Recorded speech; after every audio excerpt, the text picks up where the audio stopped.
back, storytellers. It's Joshua D. Fokker, and today we got another book review for you guys, and that is over Lord of the Rings, Fellowship of the Ring, most well known for the movies themselves. And I have a large bias going into this just because I do know the movies so well. I watched them a couple times, and this is a book by J.R.R. Tolkien, and he's a Christian that's gone through a war, and a lot of these themes are expressed through the book, but they're not so evident as they are with one of his partners with C.S. Lewis within the series Chronicles of Narnia. And this is the first time reading this. I've read The Hobbit before, but it's been too long that I want to reread that one to re-review it for you guys. But The Lord of the Rings, Fellowship of the Ring is such a great classic tale that really brings up something huge for fantasy, exploring this huge world that's created by this author, creating his own map of and calling it Middle Earth, and it's just an expansive universe or Earth that feels down enough to Earth that you can relate to all these characters and the human traits, even as they're creating these hobbits, humans called the man, and then just all these elves and dwarves and orcs and all of these other fantasy-like creatures that he brings and flows together seamlessly, builds up all these different cultures while focusing still primarily on Frodo's story, following up with Bilbo. This was written after The Hobbit as the prequel to this. This is more of an adult version, whereas The Hobbit was written more as a children's book. And so this is just incredible, the way, the depth they go into it. You can definitely tell the difference with the pacing and the description of what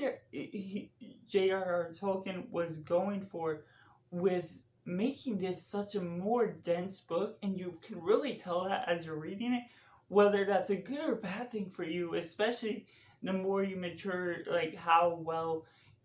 Like, I wouldn't expect, like, a 6-year-old to be reading this over The Hobbit, but it's still good for its own means, especially as you age and can appreciate the craft that goes into the pacing, feeling like you're going along with the adventure as it goes along, essentially living out the world with these characters. And the character dynamic is really great, the chemistry, the differences, and while the movie can sometimes portray like Pippin and Merry as these characters that are just for laughs, just humor characters, and somewhat Gimli, like the book itself still creates them to be believable, real characters that they can have funny moments, but they're still serious people, or hobbits for that means, and a dwarf,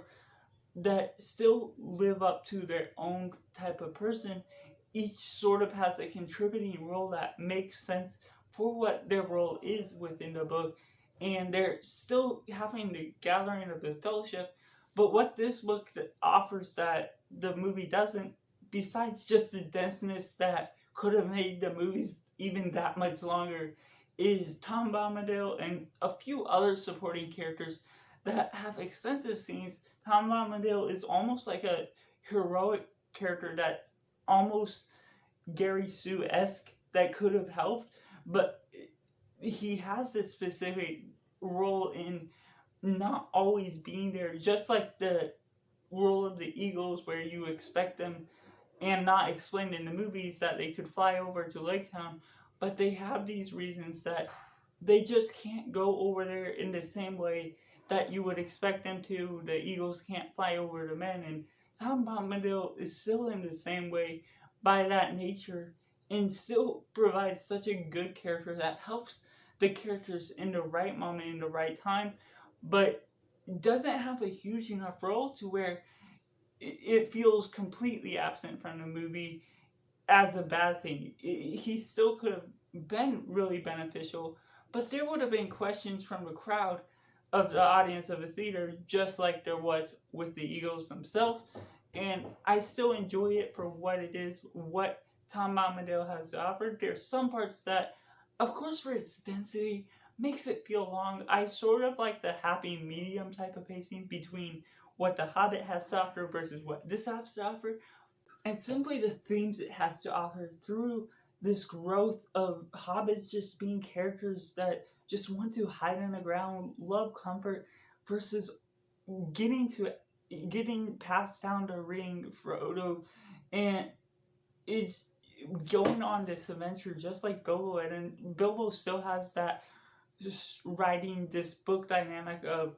writing the Hobbit of his tales there,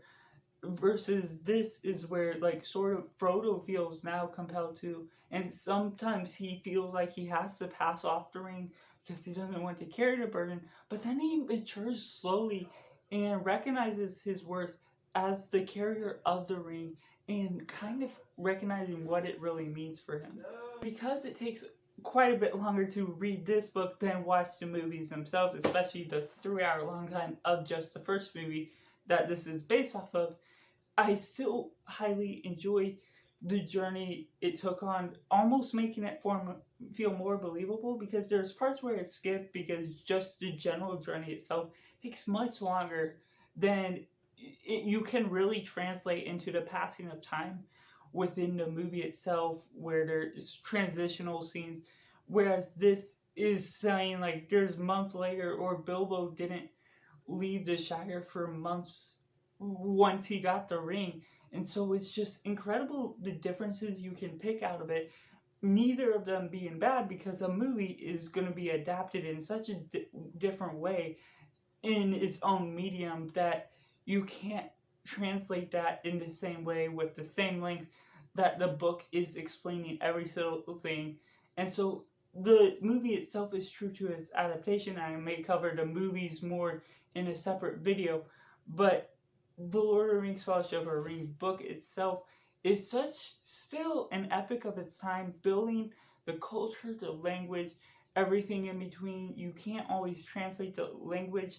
but of course there's diehard Hobbit fans and Lord of the Rings fans that may do that stuff, but you can really tell the craft put into this, and the richness that almost everything and every hill and every creature, and there's backstories to characters we don't really meet before, that expands upon the world that sometimes may not feel too necessary, but to its own respect, I love the craft that shows that there's work put into this, that there's a background and depth to characters, the characters we see on the page and get to go on this adventure with. We're learning about characters we're gonna never meet before, and that's just the expanse of real life itself. There's so many people we never meet, and there's so many people we run across and never meet their relatives, and just the art behind that is kind of just incredible. The density that is packed into this book, while not being too outward focused, it's still going on a direct journey with Frodo, Sam, Merry Pippin, and then exploring into having Gandalf, of course, being the leader of bringing them along the journey. And I'm still not giving spoilers, just in case for some reason someone hasn't read this or wants to watch the movie. There's always someone out there, but let me know down in the comments below what you have thought about this book or the movies themselves. So still, the richness of this book is just really compelling. That it can have parts where it's harder to get through, but then there's the parts where, even as dense as this is, I'm really enjoying the journey and want to find out what happens next, even though I have a general idea in my head based on the movies, because reading it becomes such a different craft from reading a different medium, that you kind of enjoy the length of it for what exactly it is. With about 500 pages in this copy,